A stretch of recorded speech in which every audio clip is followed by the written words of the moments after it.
Our subject for this lesson El tema de esta sesión es la doctrina de la inminencia. ¿Es una doctrina bíblica? Y a pesar de que ese es el título de esta sesión, esta doctrina tiene su fundamento en el rapto. Y lo que la doctrina de la inminencia enseña es esto, que no hay eventos que tengan que suceder antes del rapto o el arrebatamiento. Es decir, que podría suceder hoy o en cualquier otro momento. Es algo inminente y debemos esperar que pase en cualquier momento. Una vez más, la pregunta que les hago ¿es esta una doctrina bíblica? Y para responder a esa pregunta, veremos algunos pasajes en las Escrituras que aquellos que adoptan esta doctrina utilizan para mostrar que sí es una doctrina bíblica, según ellos. Entonces, vamos a hacer 3 cosas en este tiempo de estudio. Veremos algunos pasajes que describen el rapto, porque, tristemente, hoy en día, cada vez más personas niegan que el rapto sea una verdad bíblica. No creen en ello, lo rechazan. Y eso es una pena, porque las Escrituras nos enseñan claramente sobre el rapto. Y lo primero que quiero hacer es mirar algunos pasajes. Y hay otros, pero hay 3 pasajes principales que hablan del arrebatamiento, y así podremos saber de qué se trata. Dicho esto, toma tu Biblia y ve conmigo a 1 Tesalonicenses, capítulo 4, que es quizás el conjunto de versículos más conocido que trata este tema del rapto. Dice aquí, comenzando con el verso 13, 1 Tesalonicenses, capítulo 4, verso 13, dice: Hermanos, no quiero que estén en contra del saber. Y creo que esa es una forma importante de traducir este verbo griego. Varias traducciones dicen ignorar, pero ignorar algo a veces simplemente significa no ser conscientes de algo. Y eso no es a lo que se refiere esta palabra en griego. Hay un grado de rebeldía al estar en contra de saber algo que la palabra de Dios promete. Leamos de nuevo el verso 13. Hermanos, no quiero que estén en contra de saber acerca de los que se han quedado dormidos. Vemos que en este pasaje y en otros, la Biblia habla de aquellos que se han quedado dormidos. ¿Qué quiere decir esta frase?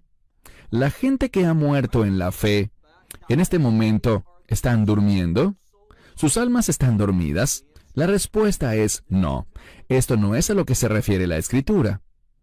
Quedarse dormido es un modismo para decir que alguien está muerto. Y la razón por la que la Biblia y toda la literatura judía habla de la muerte con la frase quedarse dormido es muy simple. Cuando vas a la cama en la noche, esperas levantarte por la mañana. Y de la misma manera, cuando mueres, debes esperar la resurrección. Entonces esta escritura enfatiza esta verdad de que aunque uno muera, como vemos en el libro de Hebreos en el capítulo 9, la escritura dice que está establecido que todos mueran una vez y después de esto el juicio. Hay una resurrección a la vida y hay una resurrección a la condenación eterna. Y queremos ser personas que tengan una resurrección a la vida eterna. Dice, no quiero que estén en contra de saber que los que se han quedado dormidos, como los que no tienen esperanza y están tristes. Él dice, no quiero que sean como esos que no tienen esperanza y andan tristes. Como creyentes, no debemos estar tristes cuando alguien muere. ¿Por qué no? Veamos el verso 14. Porque si creemos que Yeshua murió, Él sí murió, pero también resucitó. Y de la misma manera, Dios traerá con Él a los que duermen en Yeshua, es decir, a los que han muerto en la fe en Él. Estos no serán olvidados. También dice después en el verso 15, Pues esto les decimos por palabra del Señor. Nosotros, los que vivimos, que habremos quedado hasta la venida del Señor. Aquí Pablo estaba hablando, y es posible que haya tenido la esperanza de estar allí para este evento. Todos deberíamos tener esa esperanza. Debemos vivir como si fuéramos a vivir este evento. Pero sabemos algo. Pablo no experimentó el rapto en su vida. Pero él dice esto: pues nosotros que estamos vivos y habremos quedado hasta la venida del Señor, de ninguna manera precederemos a los que están dormidos, es decir, a los que ya han muerto en la fe. Verso 16. ¿Qué podemos esperar? Porque el Señor mismo, hablando de Yeshua, porque el Señor mismo descenderá del cielo con aclamación. Esa es una declaración que se arraiga en un mandamiento de Dios, un propósito que Dios va a lograr, con la voz del arcángel y con la trompeta de Dios. Esa trompeta de Dios es específica. Es una trompeta que ha sido designada para los últimos días. A menudo, la gente piensa en la última trompeta, es decir, en el último sonido de la trompeta. No es de eso de lo que se está hablando. Está hablando de la última trompeta, no del sonido de la misma, sino del uso de la misma. Hay una trompeta que está específicamente designada por Dios para los últimos días.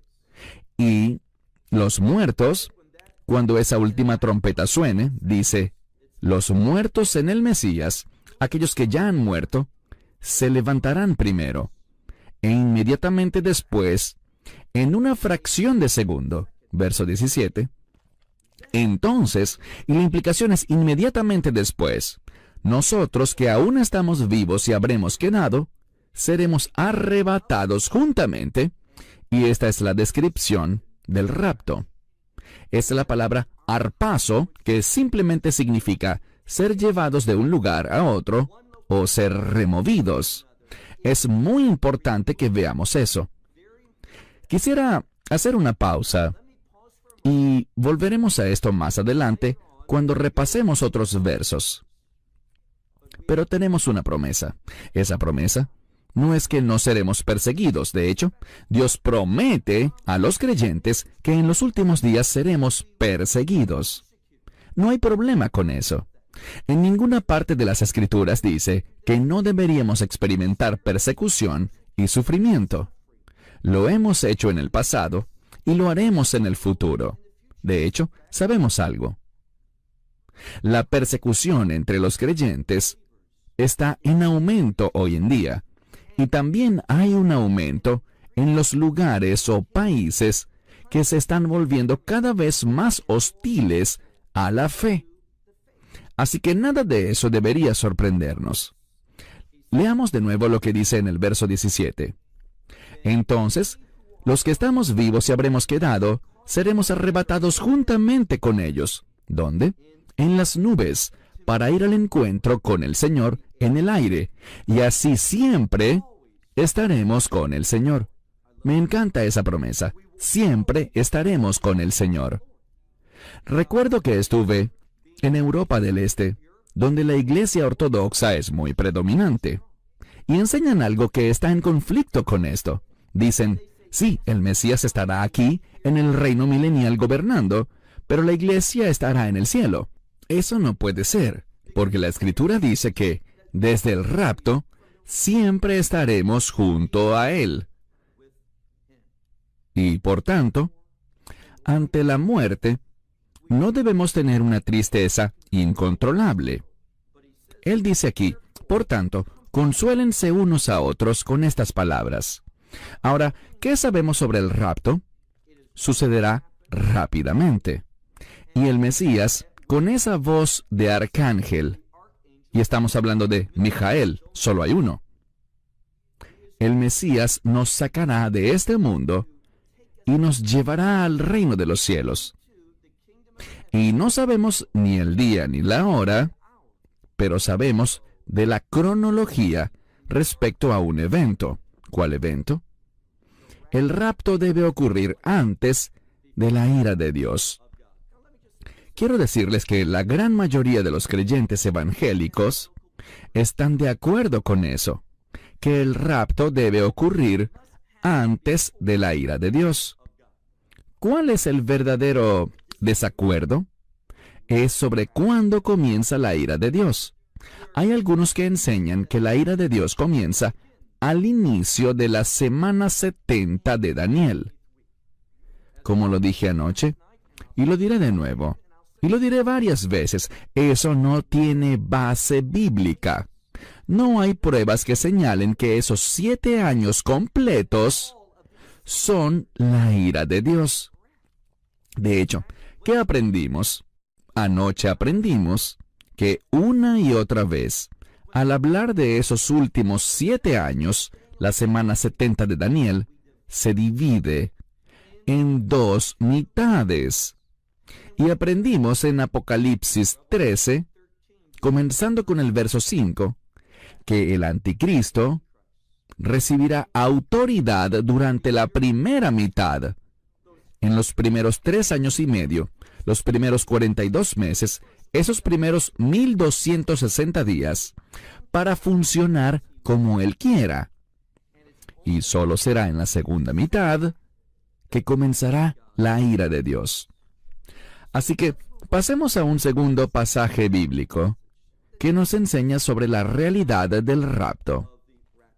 Vean conmigo, 1 Corintios, capítulo 15.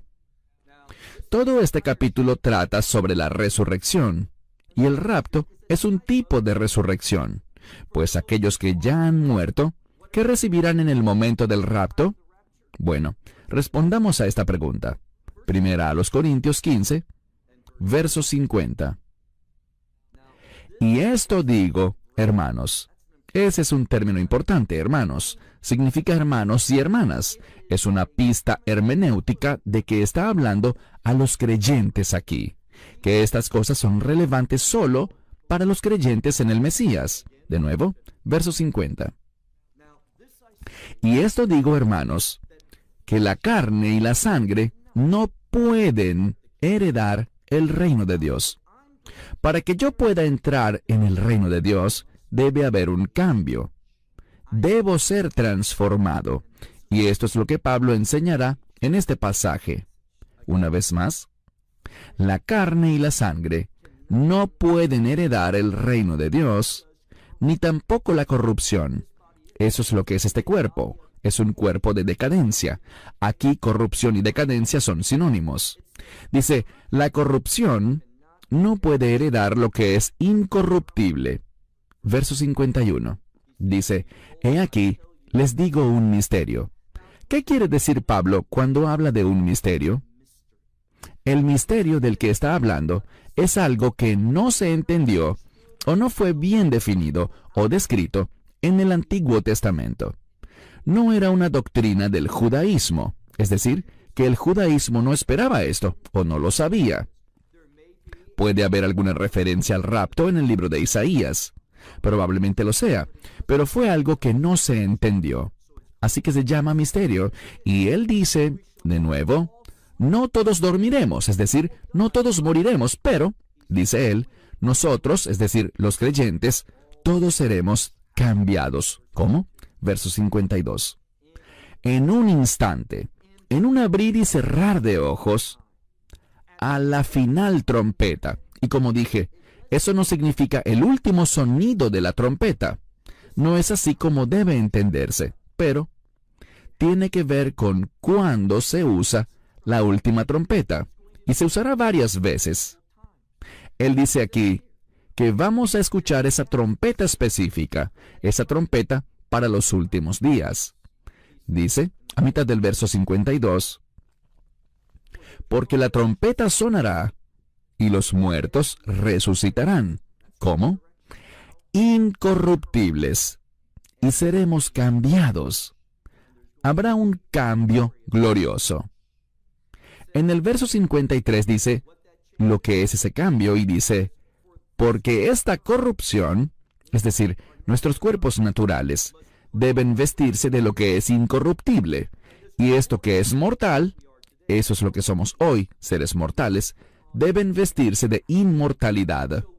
Así que vamos a pasar de decadencia y muerte a ser personas que son incorruptibles, que no decaen, que no experimentan las consecuencias del pecado. Y tendremos vida eterna. Eso es lo que significa inmortalidad. Verso 54. Y cuando esta corrupción se haya vestido de incorrupción, y esto mortal se haya vestido de inmortalidad, entonces se llevará a cabo esto mismo. Y cita una escritura donde dice, y la muerte es tragada en victoria. Aquí vemos algo muy importante. Con respecto al rapto, vemos que Pablo une el rapto con la victoria. Y, de hecho, representa una gran victoria, una victoria del reino. Así que dice, la muerte es sorbida o estragada en victoria. En el verso 55 cita otras escrituras del Antiguo Testamento que dicen, «Oh muerte, ¿dónde está tu aguijón? Oh infierno, ¿dónde está tu victoria?» El pecado y el infierno no tienen autoridad sobre aquellos que están en el Mesías por la fe en el Evangelio. Él continúa diciendo en el verso 56, «El aguijón de la muerte es el pecado, y el poder del pecado está en la ley». Es decir, como Pablo enseña en otro pasaje, es esa ley que cuando se aplica a nuestra vida, despierta nuestro deseo pecaminoso. Nos muestra que necesitamos un cambio, que somos personas con decadencia espiritual y necesitamos una vida nueva, una vida eterna. Verso 57. Pero gracias a Dios, quien nos da la victoria por medio de nuestro Señor, el Mesías Yeshua. Esa victoria solo viene a través del Mesías Yeshua. Verso 58. Por tanto, mis amados hermanos, otra vez vemos que le habla a los creyentes, a los hermanos y hermanas en el Mesías. ¿Y qué nos dice? Bueno, está hablando del rapto, la promesa del rapto, y ahora nos dirá cómo debemos vivir a la luz de eso, antes de que ocurra. ¿Y qué dice? Dice, estén firmes, estén inamovibles, siempre abundando en las obras del Señor, sabiendo que su trabajo no es en vano, ese que se hace en el Señor. Así que vemos algo. Vemos que hay un evento por el cual seremos removidos de este mundo. Aquellos que han muerto, sus cuerpos están enterrados, sus cuerpos se han descompuesto, pero su alma está presente con el Mesías en el cielo. Pero sus cuerpos serán resucitados incorruptibles. Tendrán un nuevo cuerpo, un cuerpo de reino, un cuerpo que está perfectamente diseñado para la eternidad en la presencia de Dios y en su reino. Y entonces sabemos algo. Sabemos que ese cambio que se avecina es la victoria. Es una victoria eterna. Así que cualquiera que enseñe, y recuerdo que estaba en una conferencia en Orlando, una conferencia diferente, obviamente, que fue organizada por la Alianza Judía Mesiánica. Y tenían un maestro que estaba enseñando en un seminario y decía que el rapto es una falsa doctrina. No lo es. Veamos un tercer pasaje de las Escrituras que trata sobre el rapto. Es muy importante que entendamos que esta es una doctrina bíblica. Y después de entender lo que es el arrebatamiento o el rapto, entonces podremos ver si de hecho es una doctrina inminente, es decir, que puede suceder en cualquier momento. Ve conmigo ahora al libro de Apocalipsis. Apocalipsis capítulo 7.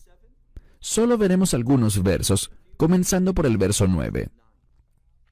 Recuerden que sabemos que después de la abominación desoladora que discutimos en la sesión anterior, ocurrirá el sellado de un remanente de Israel, esos 144,000. Y luego de eso, leemos estos versos. Ve conmigo a Apocalipsis, capítulo 7, verso 9, que dice: y después de estas cosas, no sabemos ni el día ni la hora, simplemente después de estas cosas, miré, y he aquí una gran multitud que nadie podía contar, de todas las naciones, tribus, pueblos y lenguas. Este es el deseo de Dios. Dios no hace acepción de personas. Dios ama a todas las personas y desea que todas las personas experimenten la redención. Y Él hizo que esa redención estuviera disponible para todas las personas. Y habrá un remanente de toda nación, tribu, lengua y pueblo que recibirá ese evangelio. ¿Y cuál es el resultado del rapto? Bueno, aquí nos dice que tendremos el honor, el privilegio, la bendición de estar de pie ante el trono. Y noten a quién más se menciona: ante el Cordero. En el libro de Apocalipsis, el Cordero, que sabemos que es Yeshua, aparece con frecuencia. ¿Por qué razón? El Cordero es un animal redentor. El Cordero es el que nos ha redimido de todos nuestros pecados. Es a través de su sangre que somos transformados, que nacemos de nuevo, que somos regenerados, que nos convertimos en esa nueva creación y tenemos una esperanza segura de ser parte de este bendito evento, el rapto. Así que dice que este grupo, de todos los diferentes grupos étnicos, lenguas, pueblos y países, estaba de pie ante el trono y ante el Cordero, después de haber sido vestidos, lo que significa que fue algo que se les hizo. Fueron vestidos con vestiduras blancas. Y aquí algo muy interesante. Hace unas pocas semanas, celebramos la fiesta de los tabernáculos. Y uno de los mandamientos importantes en la fiesta de los tabernáculos es tomar la lulav, que es una rama de palma con otras 3 especies, y agitarla ante el Señor en 6 direcciones diferentes. Lo que significa que la gracia de Dios está disponible para todo el mundo, para todas las naciones. De hecho, sabemos que durante la fiesta del Sukkot se sacrifican 70 toros en conmemoración de esas 70 naciones que vinieron de Noé.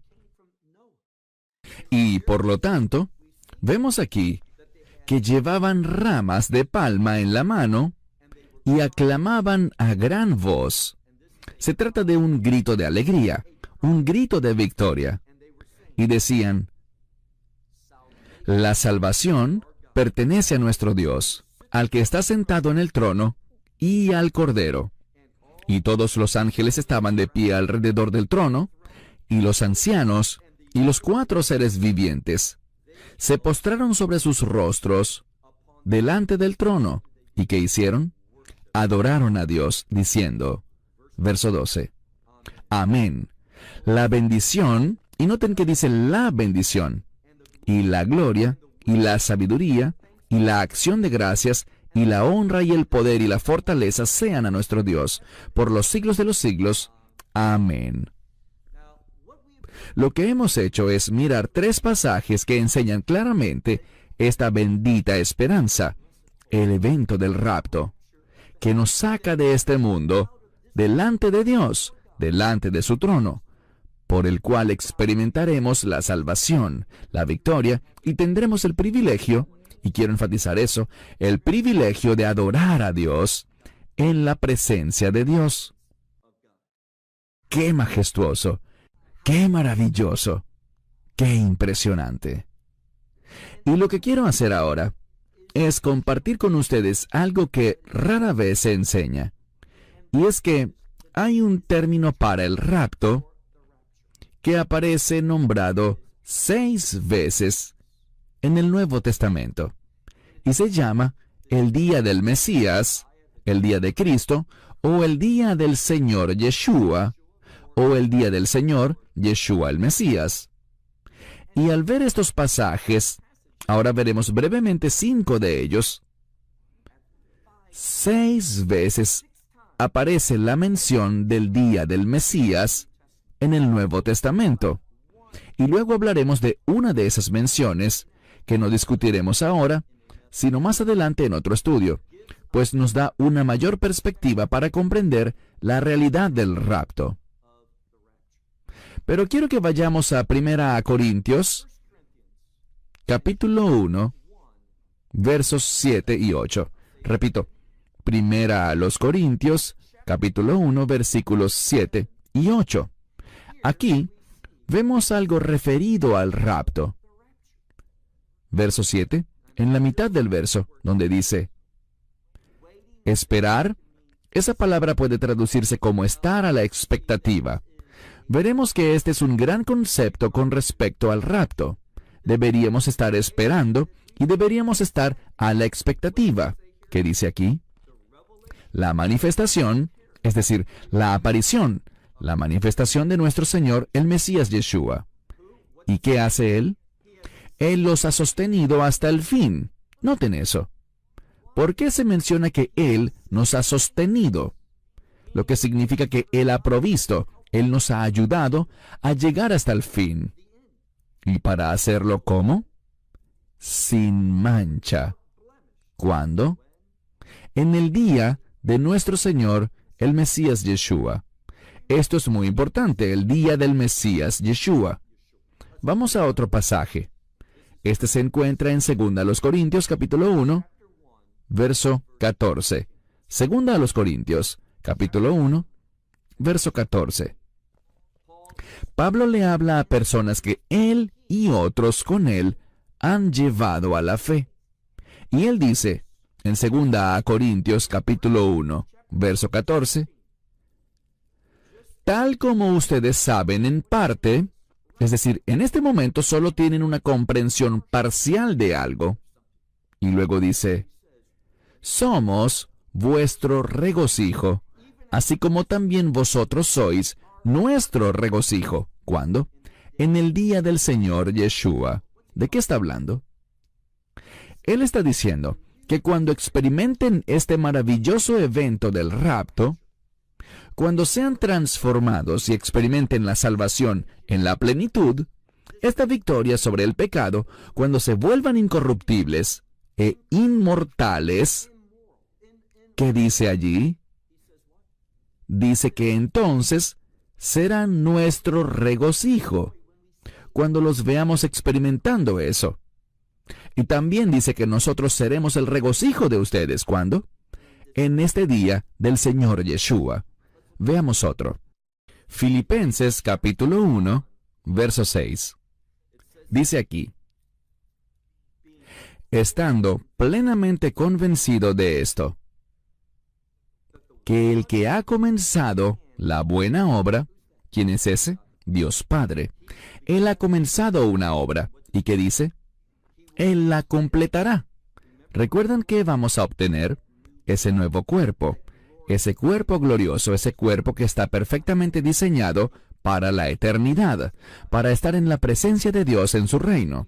Él dice, Él la completará. ¿Cuándo? En el día del Mesías Yeshua. Verso 10 del mismo capítulo, Filipenses capítulo 1, verso 10.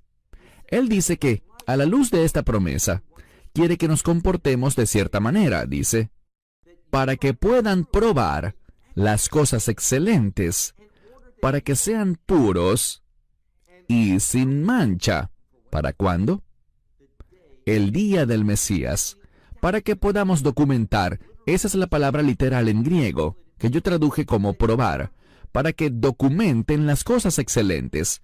¿Cuáles son las cosas excelentes? Las cosas del reino, el carácter de Dios, su justicia. Y luego dice también en Filipenses, pero esta vez en el capítulo 2, verso 16, dice, reteniendo la palabra de vida, pues esto es un gozo para mí. ¿Cuándo? En el día del Mesías. Y su esperanza es esta, al hablarles a estos que está sirviendo o ministrando. Él dice, que no en vano corrí y no en vano trabajé. Él dice que él espera que en este día eso sea manifestado. los hijos de Dios, esta maravillosa herencia. Él dice, espero no haber hecho nada en vano con respecto a ustedes, es decir, que ustedes sean parte de ello. Así que vemos dos cosas. Hemos visto en los primeros 3 pasajes la realidad del rapto. Y luego vemos cómo se habla del rapto como el día del Mesías, o el día del Señor Yeshua, o el día del Señor Mesías Yeshua. Y cómo eso trae un resultado maravilloso al creyente, uno de victoria, por el cual recibe la plenitud de la provisión de Dios para producir una nueva realidad, una nueva transformación en la vida de cada creyente. Ahora, lo que quiero hacer en el tiempo que queda es mirar estos pasajes que usan los que creen en la doctrina de la inminencia, que, como les había dicho, sostiene que el rapto es un evento inminente, que según ellos podría suceder incluso en este momento. Y ellos enseñan que, oigan esto, nada tiene que suceder antes de que ocurra el rapto. Y para ser justos con ellos, sí dicen que tal vez ocurran ciertas cosas, que pueden haber eventos, pero no tienen que suceder. Y mi pregunta para ustedes es, cuando miran los pasajes que ellos proporcionan, y les pido un favor, nunca confíen a ciegas en lo que alguien les diga. Sean siempre escépticos, siempre hagan la diligencia y revisen. Es muy sencillo. Pueden, por ejemplo, cuando tengan la oportunidad allí donde estén, o al llegar a sus casas, pueden ir y buscar en Google la doctrina del inminente regreso del Mesías, la doctrina de la inminencia, y vean por sí mismos qué versos presentan ellos. Muchos de esos versos no los he tomado en cuenta porque ellos tienen una confusión, y hablaremos más de esto en un estudio posterior en esta conferencia. Y tienen una confusión porque algunos no entienden bien la diferencia o ignoran que hay una diferencia entre el día del Señor y el día del Mesías. Son dos cosas muy diferentes. El día del Señor es el día de la ira de Dios. El día del Mesías, el día de Cristo, es un día de victoria, en el cual los creyentes son transformados, son removidos de este mundo antes de la ira de Dios, antes del día del Señor, para que nunca experimentemos nada relacionado con la ira de Dios. Esta es nuestra esperanza, y es una verdadera esperanza bendita.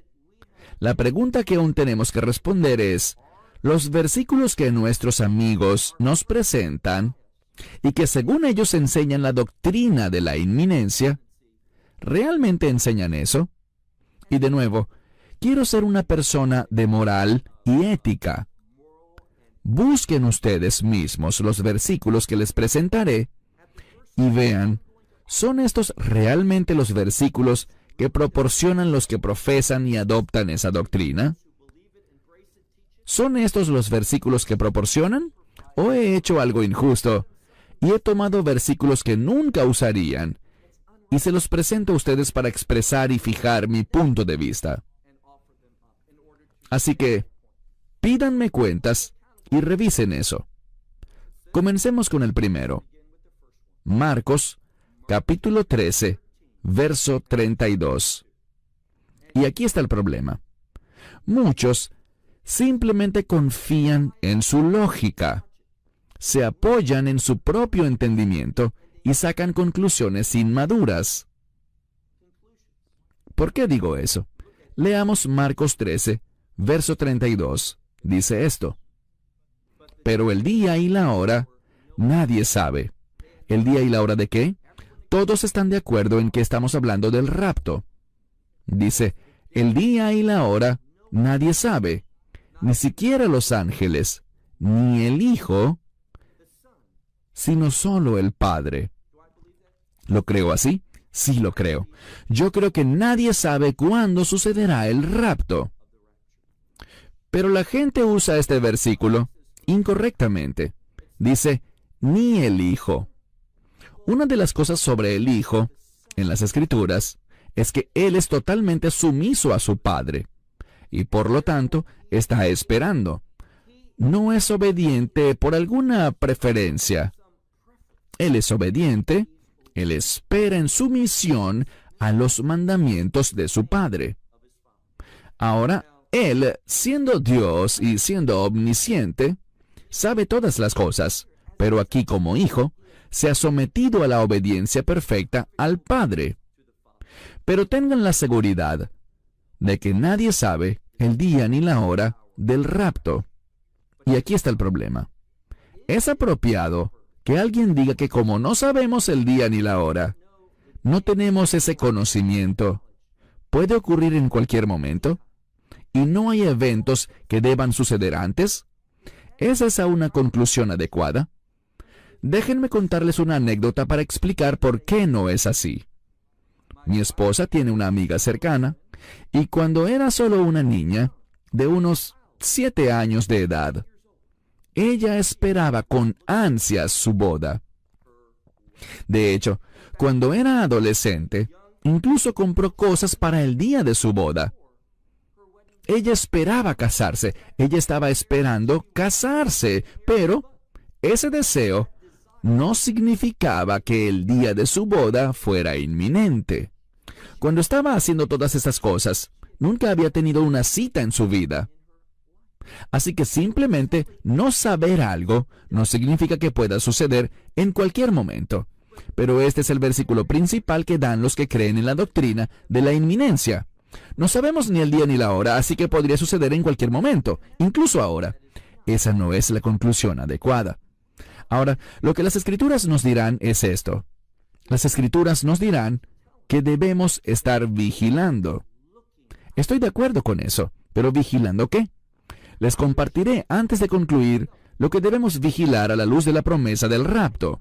Seré muy específico, pero deberíamos estar vigilantes, deberíamos estar a la expectativa, tener esperanza y debemos estar listos.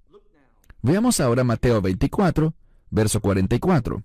Mateo 24, 44, donde dice, por tanto, ustedes también estén preparados. Estoy a favor de eso, de estar preparados para el rapto. Apoyo eso totalmente. El Hijo del Hombre viene a una hora que no esperas. ¿Significa eso que es inminente? ¿Qué puede suceder hoy simplemente porque llega en un momento que no esperamos y se nos llamó a estar preparados?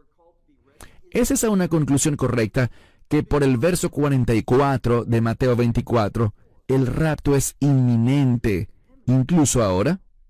No hay forma de que pueda sacar esa conclusión de este verso. Veamos otro.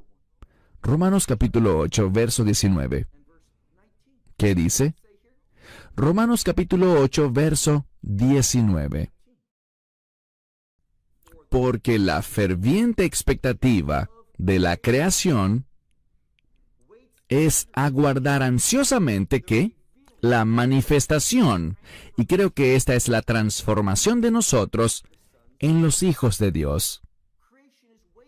La creación está esperando, depende de eso. La creación del mundo quiere eso. Y cuando digo el mundo, no hablo de la gente, sino el mundo mismo que está esperando la redención final de Dios. Pero esto no significa que, como lo estamos esperando, es inminente. Muchas veces espero algo y no llega, ni tampoco tiene por qué llegar hoy o mañana. Esperar no exige inminencia. Mismo capítulo, Romanos capítulo 8, versos 22 al 25. Aquí dice algo similar. Porque sabemos que toda la creación gime con trabajo de parto y dolores de parto, juntos hasta ahora. Está hablando de cómo la creación desea este cambio. Verso 23. Y no solo eso, también tenemos las primicias del Espíritu. Es decir, tenemos la seguridad de que participaremos en eso.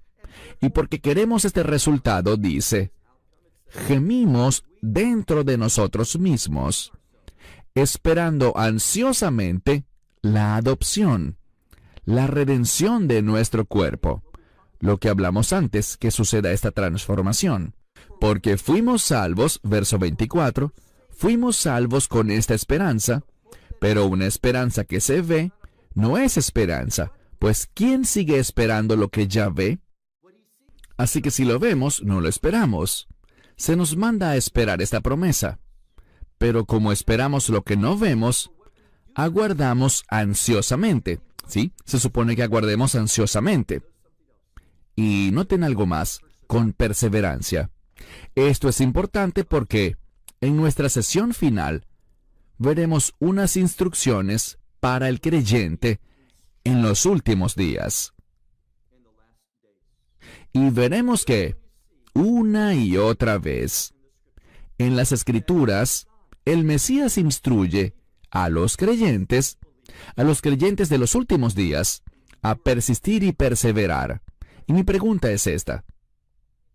Si el rapto podría suceder hoy, y no hay evento ni tiempo de persecución ni sufrimiento, entonces, ¿por qué se hace énfasis en la perseverancia, la persistencia y superar obstáculos?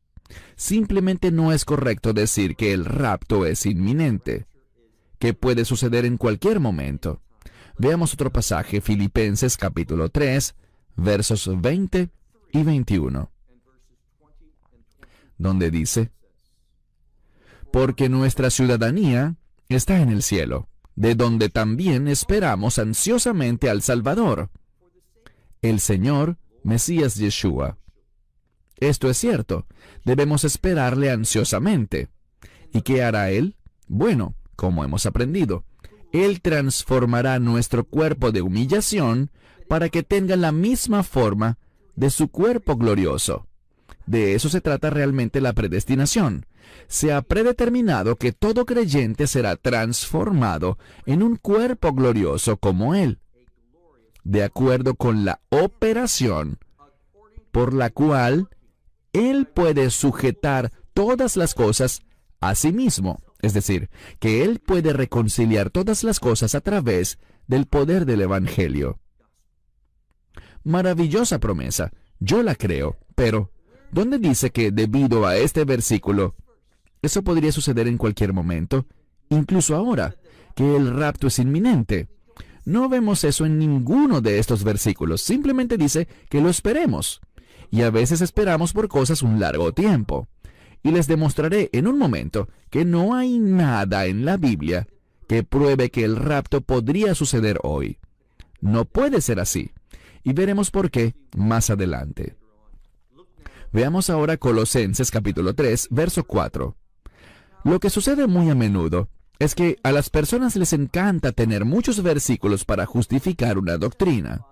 Pero el problema es que la mayoría de estos versículos no abordan el tema que quieren probar. Por ejemplo, Colosenses 3:4. Cuando el Mesías, que es nuestra vida, Él es nuestra vida. Cuando el Mesías, que es nuestra vida, se manifieste, entonces serán manifestados con Él en gloria. Eso es cierto. Pero ese versículo dice de alguna manera que el rapto es inminente, que puede suceder hoy, y no hay eventos que deban tener lugar antes del rapto. ¿Dónde se está diciendo eso en esta escritura? Veamos otro. Primera a los Tesalonicenses capítulo 4, verso 10. Repito, Primera a los Tesalonicenses capítulo 1, verso 10. Se nos manda a esperar a su Hijo del cielo, a quien Él ha resucitado de entre los muertos, a Yeshua, quien nos libra, y me encanta esto, de la ira venidera.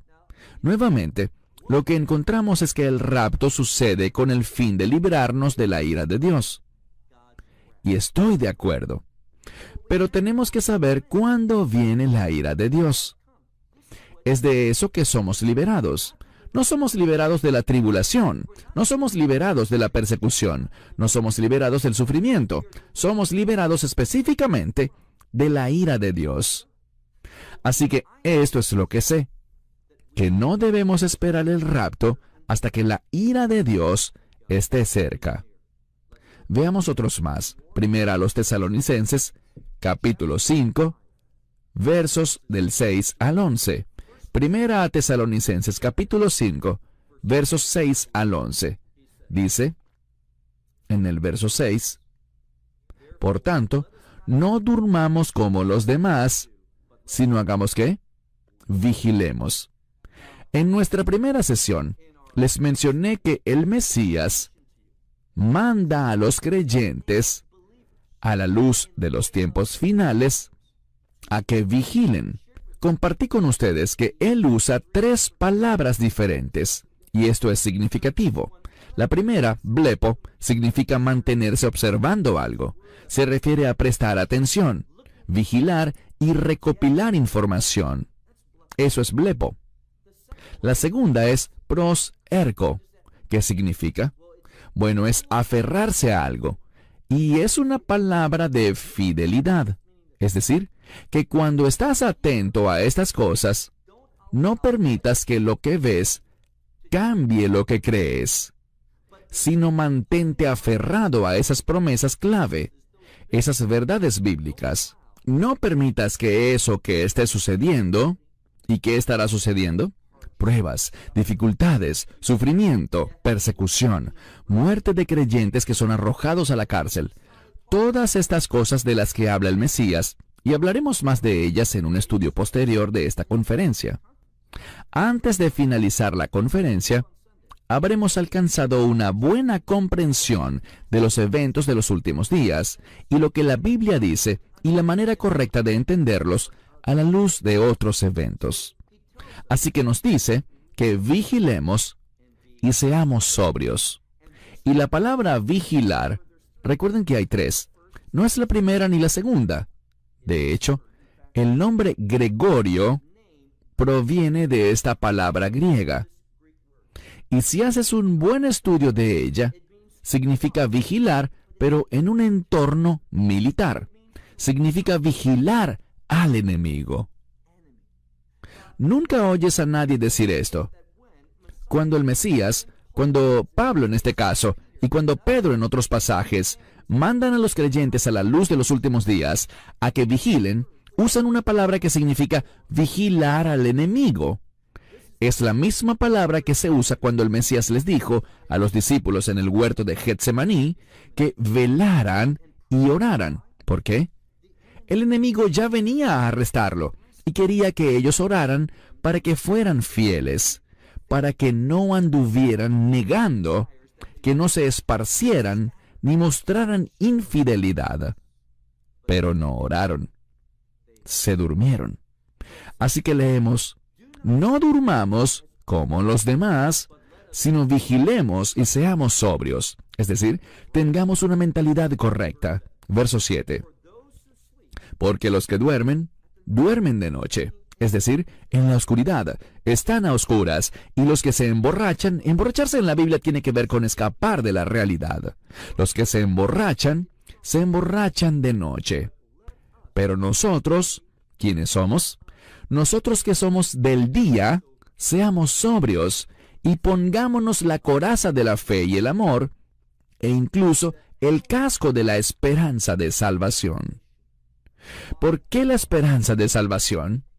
Es cuando pensamos de acuerdo a las promesas de Dios. Allí en la Biblia, si haces un buen estudio de la palabra esperanza, verás que la esperanza está relacionada con las promesas de Dios. Eso es lo que debemos esperar. No esperar tener esto o lo otro. Esas son tonterías. Eso no es fidelidad. La esperanza bíblica es esperar en las promesas de Dios. No te decepcionarás si tu esperanza está en su palabra. Verso 9. Este es un verso clave, porque Dios no nos designó para ira, sino para obtener la salvación. ¿Por medio de quién? Del Mesías Yeshua, quien murió por nosotros. Y aquí es donde se pone interesante. Dice, quien murió por nosotros, ¿para qué? Y esto es lo que dice la mayoría de las Biblias. Dice, para que, sea que estés despierto o dormido, pero no es la palabra despierto. Es incorrecto traducirlo como sea que estés despierto o dormido. No dice eso. Es la misma palabra para vigilar por si viene el enemigo. Y nos dice que habrá dos tipos de personas: los que estén vigilando si viene el enemigo, o los que estarán dormidos. No estén dormidos, estén vigilando como el Mesías nos mandó, como Pablo nos mandó, como Pedro nos mandó. Estén vigilando por si viene el enemigo. Él dice, sea que vigilemos o durmamos, vivamos juntamente con Él. Lo que dice es que estarás vigilando o estarás dormido, pero debemos vivir juntamente con Él y consolarnos unos a otros con estas palabras. Veamos ahora otro pasaje, Tito, capítulo 2, y solamente dos versos, el 13 y el 14. Tito 2, 13 y 14. Una escritura muy conocida. Dice en el verso 13, aguardando la esperanza bendita y la manifestación de la gloria de nuestro gran Dios y Salvador, el Mesías Yeshua. ¿Qué nos enseña esto? La divinidad del Mesías, nuestro gran Dios y Salvador. La manifestación no está en plural, es decir, la aparición de Dios y la del Salvador. Manifestación está en singular, es decir, hablamos de uno solo, Dios, Hijo, el Mesías Salvador. Dice que quien se entregó a sí mismo por nosotros para redimirnos de toda iniquidad y purificar para sí mismo un pueblo especial que es celoso de buenas obras. Así que deberíamos estar vigilando, y en medio de esta vigilancia debemos hacer buenas obras, no porque queramos ser salvos, sino porque somos salvos. Y finalmente, Apocalipsis 16. Esto es lo que me resulta tan asombroso. Apocalipsis 16 es un pasaje que trata de los juicios de las copas. Esta es la plenitud final del derramamiento de la ira de Dios. Y los que enseñan la inminencia del rapto eligen un verso aquí porque se precipitan a buscar cualquier cosa que pueda apoyar su opinión. Dice en Apocalipsis 16, verso 15, he aquí, yo vengo como ladrón. Recuerden lo que Pablo dice, que no estamos en la oscuridad para que ese día nos sorprenda como ladrón. El día de la ira de Dios no viene como un ladrón para nosotros. No estaremos aquí. Él dice, he aquí, yo vengo como ladrón. Les habla a los que experimentarán los juicios de las trompetas y las copas, la ira de Dios. Dice, bendito el que vigila. Eso es lo que debemos hacer. Y mantiene sus vestidos limpios para que no ande desnudo y muestre su vergüenza. Así que se supone que debemos estar vigilando, esperando, preparándonos. Pero estos versos no enseñan inminencia. Y como dije, estos no son versos que yo busqué de mi cuenta. Busqué en internet y miré la doctrina de la inminencia y vi qué versos usaban los que creen y enseñan esta doctrina. Y creo que estarán de acuerdo en que estos versos no apoyan su comprensión de que el rapto podría suceder incluso hoy y que no hay más eventos que deban suceder antes del rapto. Quisiera decirles ya para concluir, y terminaremos en unos minutos, que la Biblia enseña claramente que hay eventos que deben tener lugar antes del rapto. Y permítanme darles 8 de esos eventos, cosas que deben suceder antes de que venga la ira de Dios. Y no debemos esperar ser arrebatados hasta que la ira de Dios sea inminente en su venida. ¿Cuáles son estas 8 cosas? Bueno, una la hablamos anoche. Debemos esperar que Irán, el carnero de Daniel capítulo 8, se manifieste. Creo que estamos viendo el comienzo de eso en nuestros días. Así que lo primero es que Irán se convierta en una influencia en todo el mundo para la inestabilidad. La segunda cosa que podemos esperar ver son dolores de parto. Y no hay razón para que no esperemos ver esos dolores de parto de los que habló el Mesías, que son muy similares a lo que leímos cuando estudiamos los 4 primeros sellos. Esos primeros 4 sellos del capítulo 6 de Apocalipsis. ¿Y qué más podemos esperar? Bueno, después de esos sellos, veremos que el imperio del anticristo se manifestará.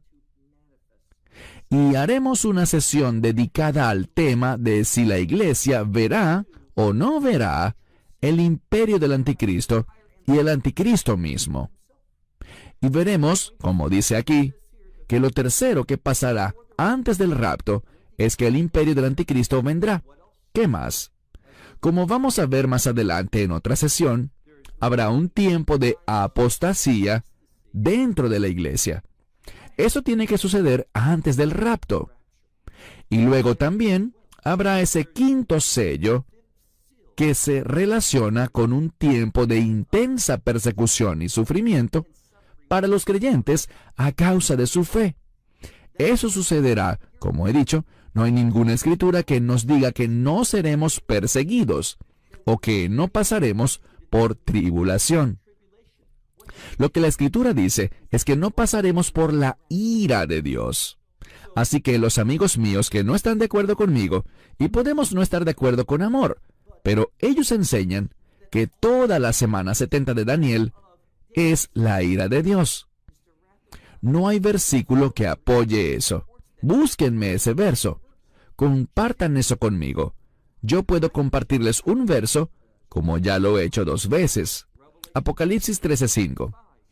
Apocalipsis 13:5 dice que el anticristo actuará bajo su propia autoridad, logrando lo que quiere durante 42 meses, la primera mitad. Así que está el quinto sello, y luego, en el punto medio, la abominación desoladora. No creo en un rapto en el punto medio. Muchos dicen que eso es lo que yo creo. Yo no creo eso. Eso sería falso porque, si es en el punto medio, violaría la escritura que dice que nadie sabe ni el día ni la hora. Pero sí creo, y veremos evidencia de esto más adelante en un estudio posterior, que la iglesia verá la abominación desoladora. Y entonces, ¿qué más veremos? Veremos el sellado de los 144,000 mencionados en Apocalipsis capítulo 7. No Apocalipsis 14, sino Apocalipsis capítulo 7.